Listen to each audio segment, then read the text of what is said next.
Heera hook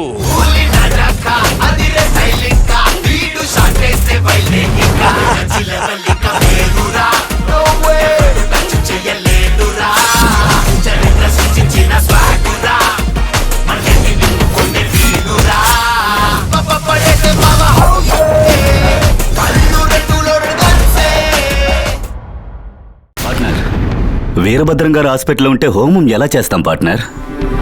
అరే వీరభద్రం గారు లేకపోతే ఏమిటి? మా అరుణ్ పెళ్లికి కాంచీపురం గుడి నుంచి పండితులు వచ్చి బ్రహ్మాండంగా జరిపించారు కదా, వాళ్ళని పిలిపించి జరిపిద్దాం. నువ్వు కాలచక్రాన్ని తీసుకురా కుమార్. అలాగే రాజశేఖర్, మీరేం చేసినా నా మంచి కోసమే చేస్తారు. కాలచక్రాన్ని నా కారులో జాగ్రత్తగా తీసుకొస్తా. జాగ్రత్త కుమార్, భద్రంగా తీసుకురావాలి. ఏంటి పార్ట్నర్, ఆ కాలచక్రం నా ప్రాణం రెండు ఒకటే. మీరేం దిగులు పడకండి రాజశేఖర్, కాలచక్రాన్ని ఎంతో జాగ్రత్తగా నా కారులోనే తీసుకొస్తాను. అలాగే కుమార్, నీ రాక కోసం ఎదురు చూస్తూ ఉంటాను. మిగతావన్నీ వచ్చాక మాట్లాడుకుందాం. Okay partner.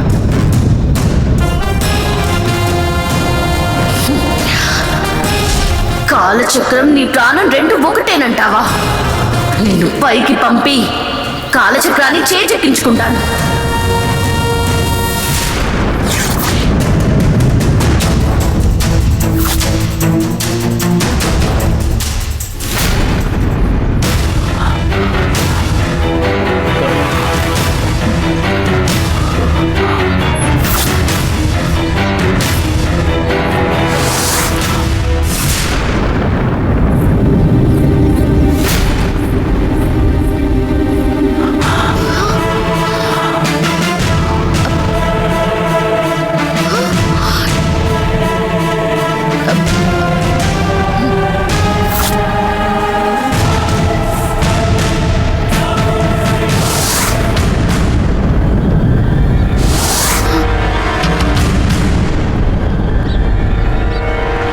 అయ్యో అయ్యో అయ్యో, మీరు వెనుక వైపుగా రండి. రామ్మా. వెనుక వైపు.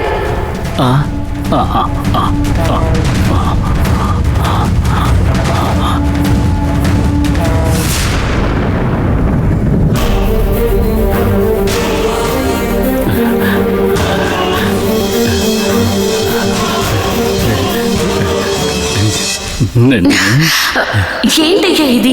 మిమ్మల్ని బంగ్లా వైపు రావద్దని చెప్పాను కదా, మళ్ళీ ఎందుకు వచ్చారు? నిన్ను చూడాలనిపించిందమ్మా, అందుకే వచ్చాను. ఏంటయ్యా మీరు అర్థం చేసుకోరు?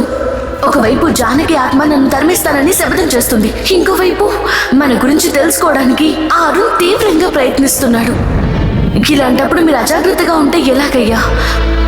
నేను రాకూడదని అనుకున్నానమ్మా, కానీ పార్వతి, లక్ష్మి, గాయత్రి ముగ్గురు నా కలలోకొచ్చి నన్ను నిద్రపోనివ్వడం లేదు.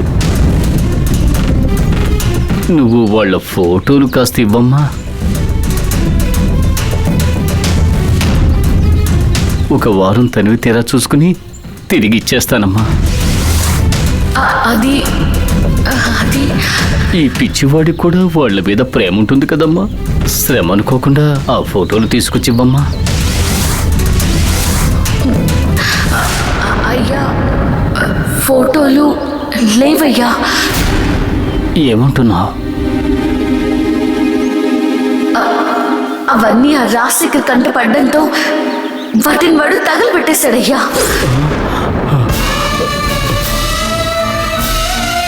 మన వాళ్ళందరినీ అంతం చేయడమే కాకుండా ఇప్పుడు ఈ ఫోటోల్ని కూడా తగలబెట్టేశాడు.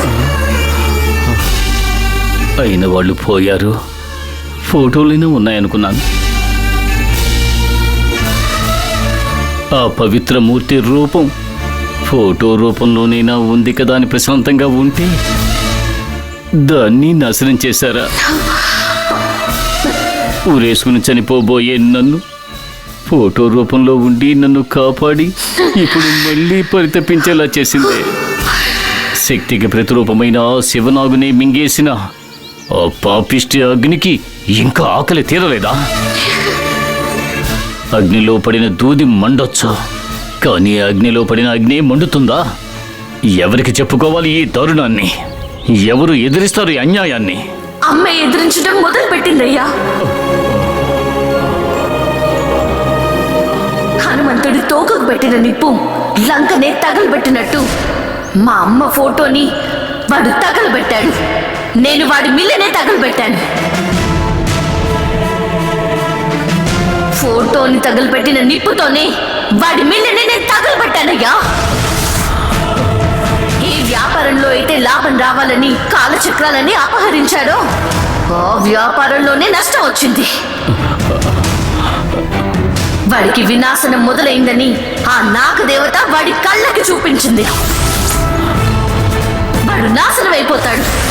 అతి త్వరలో వాణ్ణి మనం అంతం చేయబోతున్నాం. వాణ్ణి అంతం చేసే ముందు వాడి పార్ట్నర్ని అంతం చేయబోతున్నాను. ఆ దుర్మార్గుని అంతం చేయబోతున్నావా? ఎలా అమ్మా? తగలబడిపోతున్న మిల్లుని చూడ్డానికి ఆ దుర్మార్గుడు వస్తున్నాడు.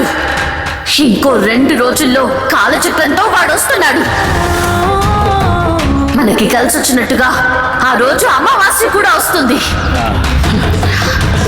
అమావాస్య రోజు నేను శక్తి నాగినిగా మారుతాను. శక్తి నాగినిగా మారి నేనే వాడిని అంతం చేస్తాను.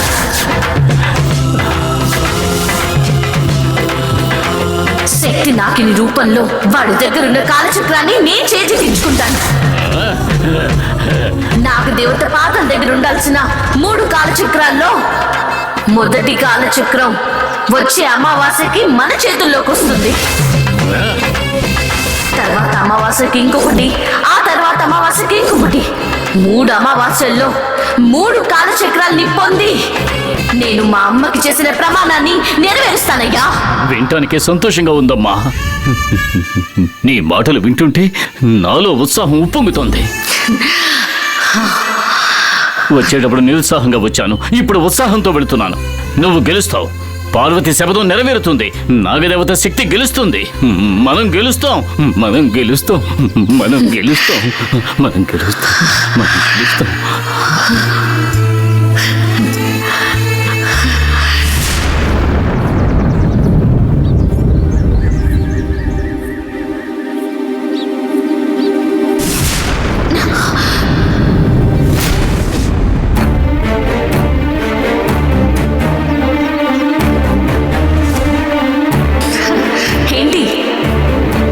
బంగ్లాలోకి వెళ్ళానని నువ్వు అవుట్ హౌస్కి వచ్చి కూర్చున్నావా?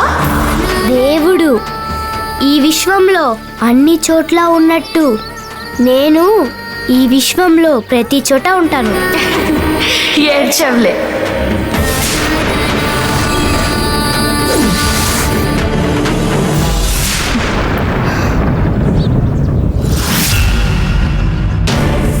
నాకు వ్యతిరేకంగా ఎన్నో ఎత్తులు వేశావు, కానీ నువ్వు వేసిన ఎత్తుల్లో ఎందులోనూ గెలవలేకపోయావు. ఇంకా నువ్వు ఈ ఇంట్లోనే ఉంటూ మా వాళ్ళని ఏమీ చేయలేవని నీకు అనిపించడం లేదా?